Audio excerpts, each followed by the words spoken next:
Okay, so that thing does what again? This parasite? Yes. I can only move in one direction. And Sunlight. Sunlight will change the direction I'm walking in. It was like paralyze one half of your brain or something? Yes. Have you heard, I'm sorry guys, I'm stealing jokes. Doctors are operating on a patient. They remove the, there you go, there you fucking go. They remove the left half of his brain. They go, hey, count to 10. He goes, 1, 3, 5, 7, 9. Okay. They put it back. They remove the right half of his brain. You know where I'm going, don't you? Keep going. And they're like, okay, count to 10. 2, 4, 6, 8, 10. They're like, okay. And they removed his entire brain. He goes, okay, count to 10. Oh my god, we're gonna count to 10 the best. I'm the best at counting. People say I'm the best at counting. We're gonna count to 10 like nobody's ever counted to 10 before. I actually didn't know where you were going. Oh, you didn't? No. Oh, fun surprise then. I had to have that explained to me by you, so that was interesting. Oh, fuck, hang on. Jumping. Jumping! Jumping. You see, I wasn't aware of his speech patterns before I heard that joke, so I'm like, Mike, why is this funny? You're like, oh! It is, okay, I am not going to get into political commentary. This is more social commentary. You have 30 seconds to wrap it up. It is hilarious when you are someone who's been paying attention to Trump since he started running for president, to find people who just started paying attention to him when when the impeachment trial started. It's like, oh, you don't know, do you? You don't know. You're one of today's lucky 10,000 that gets to learn about this. Okay, I am gonna fuck this up. Hang on. Get a little higher. I'm gonna get hit by spikes. I thought I was so fucked the first time playing this game, and then that tube popped up. Ah. Suddenly I was, uh-oh. Okay, we good. Eat this. Normal. Woo! I'm free. All right, welcome back to non-partisan Jestour. Yes. There are like little hidden collectibles in here, and I don't know where they are, but I'm all about getting to the end. Jumping. I'm so excited. There's still like 2 wow moments left in this game, at least. Oh, I disagree, but I see what that criticism you were talking about means, where you go from giant traps and tribal spear throwers and giant spiders. This factory where it's less about trial and error and more about puzzles and fluid dynamics, which I nonetheless found really interesting. I'm falling.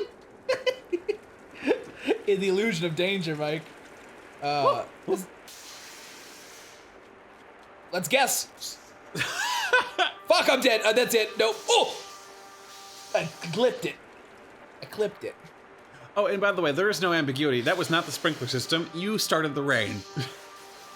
Up. This is now... Jump. A hotel? Ugh! This part used to be... I just like that we have actual words, and they're not just abstract figures, and we can actually see what something used to be. Get up. I miss this jump every goddamn time. Woo! There we go.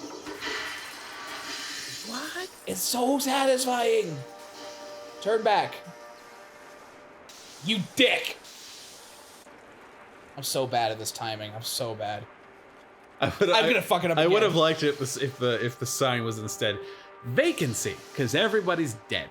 That would be a cool short film, like a hotel in the apocalypse that is trying any stupid fucking thing they can do to make money because... I'm dead! God damn you, the letter H. I do think that the let's see, post-apocalyptic things, it's like, okay, it's taken the role of the vampire movie. We need a break. No, I'm not saying I dislike it on principle, I need a break from post-apocalyptic, please. Yeah, I mean, one thing that I thought we were going to talk about here eventually, fucking... Did I live? I live. Go ahead and turn that down like 5 clicks or something. I thought we were going to talk about Cormac McCarthy's The Road, because this is suitably sad. Jesus! I'm alive. Gotta keep the fire alive. Yeah. I feel bad that I fell asleep when I rented that from Blockbuster, but it may just have been that I was tired from work. Because I love sad shit. Come on, I need this. I'm kind of... I need this. Let me...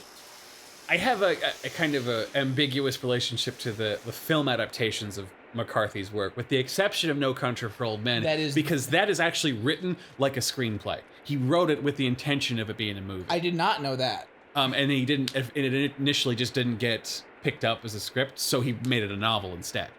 Oh, interesting. And it's one of the least wordy of his novels. It's very quiet and minimalist. Because for anyone who's read the Bode trilogy or his masterpiece Blood Meridian, he writes L. like that's shit. So fun. I'm dead. McCarthy is like a modern day Faulkner. Don't make me do that again. Don't make me do that again. So, okay. Yeah. So when his work is filmed, it's so much of the effect is the language, and it kind of gets lost. It's just the right amount of funny, which is like 2% funny, like drinking 2% fat milk. Like you have this really sad thing about how like what crime is evolving and we're like powerless to catch up. But then you have things like there ain't no Lobos. And it's got like shit like Woody Harrelson, and he's just so good in that. Woody Harrelson is good at playing like the kind of the snarky old guy that nobody cares about, but then he says a funny thing and you like him. I'm just remembering that's how much of a good movie that is. It's so good, dude. Podcast incoming after all the other movies. Look at that. What is it called? Tilt shifting.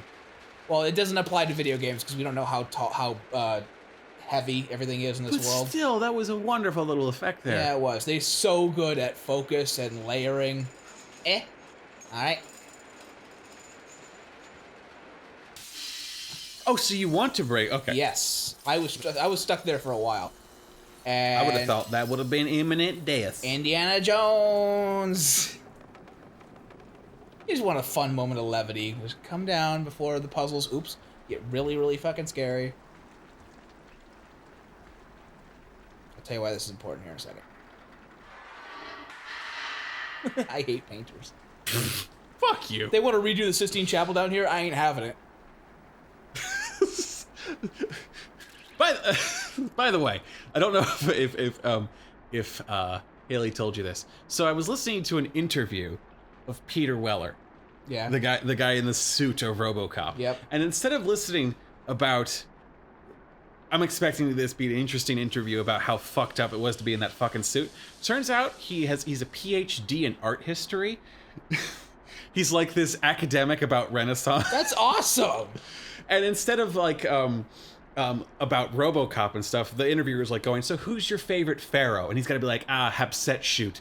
She was this wonderful pharaoh. You know, like, she's like, yeah, this is Peter Weller talking about his favorite pharaoh. I may be a woman, but my balls clank.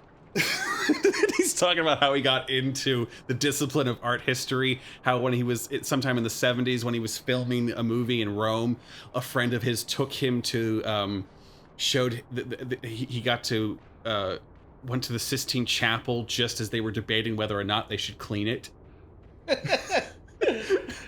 And so, like, I learned about Renaissance history instead of RoboCop. I was like, this guy is really smart. I guess if I learned something, I guess it was a good day then. And he said something really interesting. He was I don't know if this quote is not his, and I don't know where he. Shit. I do want this. This quote is not his, but I forgot where. Oh God! Fall on my head. That's fine. He was talking about taste and aesthetics, and he quoted something that said this: that there's a cliche that says, when people say, "I know what I like," no, you don't know what you like. You like what you know. Yeah. And if you will become educated about something, your taste and your aesthetics will expand beyond what you could possibly imagine. That is nice. When I watch him, oh fuck. Boink, I'm dead. Like, for example, Johnny has opened me up to indie games. You gotta find the good ones, and there are a lot of good ones. Like, we are truly blessed. Technology has done nothing but good things, and Gamergate, to video games, because this was never gonna get picked up. Like, okay, what's your pitch for a video game? You move to the right, it's like Mario, but dark. Tim Burton directs Mario, there you go. Okay, No, I forgot that was the phrase you introduced me to. Why you brought up Tim Burton? Now I get it. Yeah, dark. Yeah, before this we were like, okay, Mike, do you want to play? Oops, I'm gonna do one more cycle. Do you want to play an indie game made by Tim Burton or an indie game made by Wes Anderson? Shit. There you go. And it's kind of dark. It's not Tim Burton-y in your face. It's just this game is monochrome. Now that I think about it, it's dumb. Like you'd think there'd be red blood or something later, but no, it's monochrome. Blood is white. Yeah. It is nice. Also, the weird parasite things are white. You said this was in 2009. Yeah. Okay, this is not me criticizing the lack of color, but I'm wondering, was a lack of color a design choice Almost for certainly. practicality, or was it like? I think it was practicality first because they could have more handsome animations. Because it's gorgeous despite yeah. the lack of depth. Yeah, you could have more of these visceral physics-style deaths if you push. Okay. So, we've got this, and I'll tell you why that's important. Huh. We need that because this is on a little pivot, and I can't get the box up there. What the fuck? It's so good. I was stuck on this for a while. That's how you know it's a good puzzle. Is you were stuck on it for a while. Oh, really? I thought puzzles, the ranking of a good puzzle is, did it give me an erection? I'm hard as hell. Can we get J.K. Simmons to play Cave Johnson again in Portal 2? Dude. I just wanted to ask, why is J.K. Simmons giving you an erection? You're really going to like him in Oz, especially if you're like into Dom and sub stuff. I did not say that, but thank you. Let's just say, there's a scene with a pool table and some grease. Yep, and a rape is involved. Yes. You want some Claricel? Oh, that's that joke. Nobody gets that joke. No one gets that joke. We was lazy. You're like, let's share each other's favorite thing. This sucks. Hang on. Sometime, like with 2016 or so, I wanted to show John the first episode of Oz, the HBO original series. I did that in the wrong order. I am now dead. And I found this horrible stream of the first episode of Oz, and right in the middle of an intense, dramatic scene, a commercial comes on, full blast audio for Clearasil, and I think it was a rape scene, wasn't it? No, it absolutely. I'm sure it was, or some like prison tattoo scene. So it was just like in the perfect moment for us to be suggested that, oh my god, they're going to use Clearasil for lube. Gross. It's not what I did go through a bit of an acne phase, and I had like a substance for it. It did go away. It does go away. I still recommend the first 2 seasons of Oz.